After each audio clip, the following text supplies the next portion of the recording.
So, hello and welcome along to another edition of Isolation Interviews for Hospital Radio Reading and for my YouTube channel. And I am super excited. I'm joined by an icon from EastEnders, the amazing Lacey Turner. How are you? Welcome along. Ah, thank you. Hello, lovely to meet you. I was going to I'm say that good. I'm all I was going to good. say there's so much for us to talk about because you've obviously had an amazing career. And I mean, for you, where did the love of acting first come from, and how did you become involved in EastEnders? Because you've been there, I think it was 2004 you first joined. Yes, I think you're right. I've always sort of loved dancing and singing and acting, and I started dancing when I was two, and I went to a dance school called Lemvom, and we used to do shows at the Palladium and the Albert Hall, and lots of things like that. And then when I was 10, I went to Sylvia Young for a year. Um, I used to take my little self on the train up to Baker Street, and I went to the school full time. But I was only there for a year. It was too far away from me. And yeah, so I guess that's where it all sort of came from. And I did a few adverts when I was younger, and I did a few West End shows. Um, but I actually lived, my house backs onto the set of EastEnders. Um, so when I was younger, I used to hear them filming at night time, and I'd see the lights on, and I could look out my bedroom window. And I remember saying to my mum, "Mum, I could do that." And I joined a little agency in Wembley, which was like a £5 class, and you went every Wednesday, I think it was. And one week, the casting department came and sat in on one of the lessons. And I actually got an audition for a part of a new family called the Millers, who I'm sure you'll remember. So me and my real life cousin actually got down to the last two. So it was between me and my real life cousin and Charlie Hawkins and Shana Swash. And unfortunately, we didn't get it. Um, Me and my cousin. So I went home and I got into bed that night and I was crying. And then I got a phone call the next day from Julia Crampsey. Well, my mum got a phone call to say that Tony Jordan and herself thought that I was a Slater. So would I like to be a Slater? They'd like to create me a part as a Slater. And I was like, oh my God, they were my favourite family. Because I grew up watching EastEnders, as did most people. Um, so for me, it was like the absolute dream. So we were like, yeah, definitely, yeah. And then that was it. It was sort of, I can't remember when that was. I think early in the year. And then I did my last GCSE on the Wednesday, and I started there on the Thursday. And I'm still there. And it's been 20 years, I I mean, think. how much at the time were you told about the character of Stacey? Because I mean, she's obviously such an amazing character and she's developed over the years. But in the early days, what were you told about the character of Stacey? Nothing much, really. I mean, from my memory, I remember sort of getting a piece of paper that said Stacey is 15 or 16 years old. Her mum has bipolar.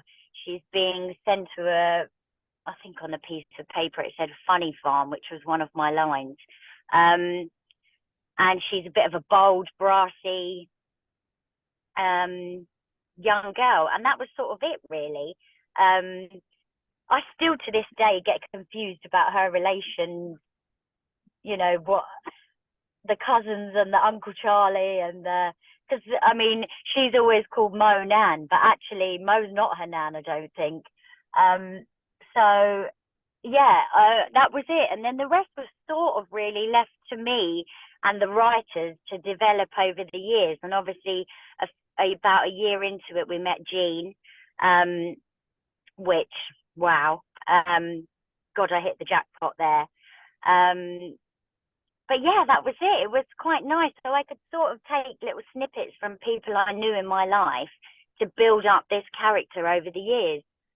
I was going to say one of the things. I mean, I had the pleasure a couple of years back of interviewing Gillian, who is just a just amazing, a diamond, you know, a great person. And for you, when we first meet Jean, I think that's when we kind of really first got to know Stacey and where she's come from. So for you, getting to do that storyline and to work with the amazing Gillian, and also to work with Rob, who obviously played Sean, what was that like Yeah. to really get into the sort of the storyline?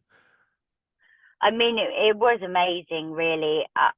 I mean, back then, I think mental health was not talked about, and bipolar certainly wasn't talked about. And I think Jill did this amazing thing of breaking that taboo, and she played the part so amazingly, still does to this day. Um, but it was like watching a master at her craft. I mean, one of my favorite scenes is the chip scene. I don't know if you remember the chip scene where she was stuffing the chips in her mouth, but I remember shooting all of that, and it was, you know, it was just basic. We were round the corner in Borehamwood in someone's house, and the way the art department had set up the house and covered the windows in cardboard and made the oven greasy and everything, it felt so real. And the writing was just fantastic. So it was easy to just make it come to life. Um, yeah, it was amazing, and Jill still to this day brings out the best in me. Um, her eye for detail is incredible, incredible. I mean, obviously, one of the other things we've seen over the years was Stacey's mental health breakdown when she kind of first found out that she also had bipolar. When you're doing those scenes, like for example, when Stacey was being sectioned, you know, they are so good, and well done to you on those. But where do you go for like when you're doing the research? How do you kind of get into that mindset? Well, I actually, sorry, my volume has gone. Sorry, let me turn you up. I actually, they put me in touch. EastEnders put me in touch with Mind, and I spoke to lots of people who had been through um, bipolar, postpartum psychosis, and I mean, their stories are incredible. Their journeys that they've been on, and some of it you sort of can't believe that it's real life. So I took snippets from people's real life stories and built up Stacey's story, really. So yeah, I mean, it's a real eye opener, and I learned so much. And I think from that we were able to educate the nation on mental health and bipolar, and I think that's our job as a soap, and that is what EastEnders do particularly well, is bring real life subjects to the nation, and educate them. I mean, the other storyline we have to talk about briefly is the Max and Stacey affair, which is, I have to say, it's probably one of the biggest Christmas storylines, other than Angie and Den's divorce papers, that has ever been. And I don't know if it'll ever be topped again. I hope, you know, it was such an iconic episode. So to be a part of that and to be a huge part of that, what was that like? I mean, did you know how big that storyline would go on to become? No, not at all. I mean, it was just brilliant. You know, Jake is amazing. And I think what was lovely about it, in soap, you sort of tell a story and it tends to be wrapped up fairly quickly. But this one had a year to breathe. And I don't think any of us, I don't know if they were aware actually what was coming, and when they first started it, because it started with her crossing the street in a blazer and him saying nice shoes. You know, she had bare feet. But it was, I remember filming it, and at the time I don't think we knew it was going to be that massive. But people really invested in it, and you know, people were, you know, really following it, and from that we had this sort of bond between Max and Stacey that I still think stays to this day. They will always have this bond that's just simmering underneath, and you never quite know when it's going to rear its head. It was so clever, so brilliantly written, and I think that's the key to most successful storylines. It's the writing. I mean, it just came off the page. Simon Ashdown he writes amazing for Max and Stacey, and he wrote some belters of an episode. I mean, obviously, Stacey has had many loves over the years, quite a few of the Branning men as well. Yeah. Who would you say is Stacey's ultimate soulmate, and who do you think she is best suited to? That's such a hard one because I genuinely don't know. She will always have this connection with Max, but I don't think Max is the love of her life.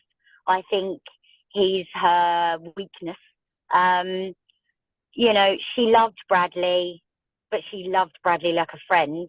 And then her and Martin have this love that is almost similar to her and Bradley's sort of love, they're sort of like best mates, but yeah, it's such a hard one. I don't know is the answer. I don't know who Stacey is best suited to. I don't know that we've met him yet. Because I also love Stacey and Kira, and that was something I didn't really see coming. And I think had Jazz stayed a little longer, that could have been quite a brilliant relationship. But yeah, I don't know. I don't know that we've found him yet. I don't know that she'll ever have one. But I definitely know she has a weakness for Branning men. I think the only one she hasn't had, he's dead, I think, isn't he? Yeah, Derek, which that would have been a bit interesting, I think. Yeah. Now, obviously, the other thing as well, Stacey loves a good cat fight. Over the years, we've seen, Janine, Tanya. I mean, when you get to do these sorts of scenes, because obviously in real life, I imagine you get on really well with these people. But what is it like when you have to fully go for it with these amazing people? It's strange because it's not in my nature to fight. I don't think I've ever had a fight. But obviously Stacey's had a hell of a lot. But some of the best fights that she's had have been with Janine.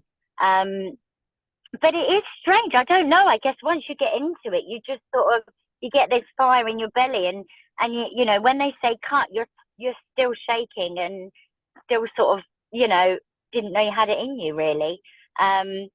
But it's great. They're always very choreographed, and then you sort of just go for it, and it sometimes goes a bit wild. I've lost a few clumps of hair and had a few bruises over the years, but they tend to be the best ones. Now, like we said, people like Jake Wood, Joe Joyner. Would you like to see some of these people return? Who, if you could pick for anyone to return, who would you love to see back on the show? Jake Wood, Joe Joyner. Definitely. I love working with Jake. Jake never does the same thing twice. So what's lovely about Jake is you have to listen to him. Sometimes, your lines just sort of come out without you thinking, but with Jake, you have to listen. He never does the same thing twice. So he keeps you on your toes, and he's so fantastic, as is Joe. I mean, I would love more than anything for Joe to come back. And then you'd have the whole Branning family back together. You've got Lauren. We just need Jake and Joe. Now, we have tried to talk them into coming back, but maybe one day. Fingers crossed. Fingers crossed. Yeah. Now, if Lacey was to meet Stacey in real life, do you think you'd be friends? Do you think you'd get on, or is she too different to you? I think I'd be a bit scared of her, that's for sure. I think they might be okay. I don't know. Yeah, I don't know if I don't think they'd be the best of friends. I mean, in my opinion, she makes some really poor choices. But her heart's in the right place. So I think he always sort of tends to mean well, but causes quite a lot of chaos. Yeah, I don't know, they'd be the best of friends, but I think I could, sort of say, oh, she's all right. She means well. Now, we must just briefly, of course, as well, talk about the Six, the great storyline that is going on. When you were first told about that storyline and that you were involved, and just what an amazing storyline, how did you perceive it? What was going through your head when you found out about it? Well, it was funny because I happened to be on holiday accidentally with Gillian Tailforth. We happened to be in the same hotel, and we both had this email saying we've got a meeting with Chris Clenshaw about with these 6 women, and I thought that is so strange. Why would I have a meeting with those 6 women? And then the penny dropped, and I thought, oh my God, it's a whodunit. And I was like so excited, and I thought, oh my God, I'm part of the 6. And then I suddenly thought, oh my God, being part of the 6 means one of us has to go down for it. So I had this moment of thinking, oh God, maybe it's all over. Maybe the end is near. You can't get away with murder great. twice. I mean, exactly. Or can you? We're yet to find out. But yeah, it's been really fun. I mean, watching them work and getting to work with people you don't normally work with has been amazing. And the storyline is brilliant. I mean, there's a campness to it. But I think when we do this and we do it well, it's great. And I think, you know, it's been really great. People have loved it. People have invested in it. So yeah, I've really enjoyed it. It's been brilliant. I never get to work with Tish. I never get to work with Kelly. And Di. It's been amazing to work with Di. I love Di. I think she's bloody brilliant in my opinion. So yeah, I feel very lucky and very honoured to have had that opportunity. And also the partnership I'm loving as well with yourself and Heather, who plays Eve. That was quite Yeah. interesting. I mean, that was a great storyline when it started up, and the bond, or you know, they're married, but obviously not in a love way, but they just get each other so well, and they are like each other's support blankets. It's great, isn't it? I love their relationship. It's actually one of my favourite relationships. I say to the bosses all the time, she doesn't need a boyfriend. She's got Eve. And what's lovely is there is no, you know, there's nothing going on there. They're just 2 women who love each other as best friends. And like you just said, they really get each other. And I just love them.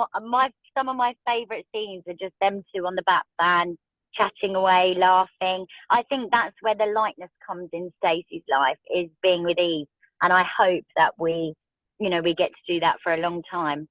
Now, I could continue talking about EastEnders for the rest of the day, but we are obviously limited to time. So I just wanted to briefly talk a bit about, in your personal life, you've been doing a bit of gardening, bit of DIY, stuff that's great for mental health and gets you out there. So how did you get into all of that sort of thing? Because I'm useless at DIY. I'm getting okay at gardening. So where did it come from for you?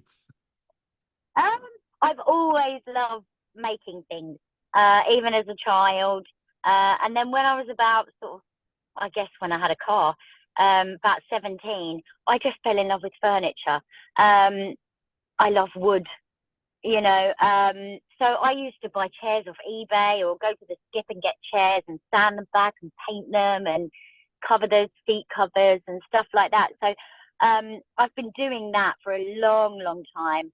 And I recently actually started doing an upholstery course with Kelly Bright, which is just brilliant. We absolutely love it. We do it once a week, every night, and it's so fun. But I moved house last year, and I moved to a small farm. So I've inherited this unbelievable garden that I feel obliged to look after. And this lovely greenhouse, which just needed a bit of TLC, and obviously I love a bit of colour. So I've made it a rainbow greenhouse, and I want to teach my children, you know, to grow things and get them outside. I think that is really important. You know, I've spent being part of the 6 a hell of a long time in the studio. Sometimes you feel like a mole, especially in the winter, because you go in and it's dark and you leave and it's dark. So to be outside for me, I mean, I love being outside. I love animals. It's just been amazing. Just a little reset, like you said. It's so good for your mental health. It's good for your brain just to look at the trees. And yeah, so I've turned my hand to gardening. I planted my seeds the other day. I'm fully expecting nothing to grow, but even if one sprouts, I'll be over the moon. If nothing sprouts, I had the best day putting the seeds in. But yeah, I've got chickens, so I've built them a little chicken house, which I'm yet to finish. But yeah, it's just been lovely just to be in the fresh air. It's so good for you and peaceful, and it's a good little reset. So I'm really enjoying that. Now, I just want to say it's been an absolute pleasure talking to you. But before we go, is there any messages you'd like to give to the patients who are currently in hospital at the moment, or to the amazing NHS staff out there who are working tirelessly? What would you like to say? I just think, well, firstly, the NHS staff are incredible. You know, over the past few years, I mean, it's a tough job anyway, but over the past few years, it's been super tough for them. And I'm in awe of them every day and what they're able to achieve. But yeah, you just got to keep smiling, take each day at a time, and keep your chins up in my case. Now, thank you, Lacey. It's been an absolute pleasure. You are welcome back anytime. It's been an honor. Thank you. And yeah, enjoy the rest of your day. Oh, thank you so much for having me. Thank you.